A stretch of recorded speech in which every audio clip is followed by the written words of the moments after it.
বরিশালে বহুল আলোচিত অগ্রণী হাউজিং লিমিটেডের ব্যবস্থাপনা পরিচালক আব্দুল আজিজের শারীরিক অবস্থার অবনতি হয়েছে। গুরুতর অসুস্থ অবস্থায় তাকে শেরে বাংলা মেডিকেল কলেজ হাসপাতালে ভর্তি করা হয়েছে। চিকিৎসকদের দাবি, নির্যাতনের কারণে গুরুতর সংক্রমণ ও ফোলা দেখা দিয়েছে, এমনকি প্রস্রাবেও জটিলতা তৈরি হয়েছে। ভুক্তভোগীর অভিযোগ, ১ কোটি টাকা চাঁদার দাবিতে সাবেক ব্যবসায়িক অংশীদারসহ একদল ব্যক্তি তার কার্যালয়ে হামলা চালিয়ে শারীরিক নির্যাতন করে এবং জোর করে স্ট্যাম্প ও চেকে স্বাক্ষর নেয়। লিটু একদল বৌদি আমার উপরে হামলা করে আমার স্ট্যাম্পে স্বাক্ষর নিয়েছে, চেক দিয়েছে, 70 লক্ষ টাকার চেক দিয়েছে, ব্লাড দিয়েছে।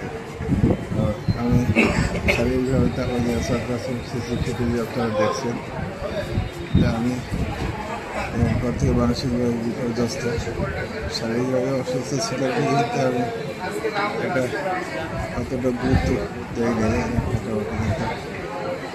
গত সন্ধ্যা রাত থেকেই আমি শরীর খুব খারাপ লাগতেছিল, গত সন্ধ্যা রাত থেকেই আমার শরীর একটু খারাপ লাগতেছিল। তো মাঝরাতে ভোররাতের দিকে হঠাৎ করে দিলে পরে তলপেট অন্তিবছর বাম ছাড়টা ব্যথা লাগতেছে, হাত দিয়ে দেখে খুব ফুলো লাগতেছে, পরে যদি আবার প্রস্রাবের সমস্যা হইতেছে, প্রস্রাব ক্লিয়ার হচ্ছে না।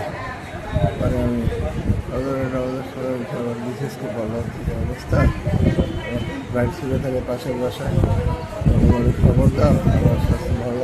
এ ঘটনার সিসিটিভি ফুটেজ সামাজিক মাধ্যমে ছড়িয়ে পড়ার পর ব্যাপক আলোড়ন সৃষ্টি হয়। এ ঘটনায় ৭ জনের নাম উল্লেখ করে মামলা হয়েছে। পুলিশ ইতোমধ্যে ২ আসামিকে গ্রেপ্তার করেছে, অন্যদের ধরতে অভিযান চলছে।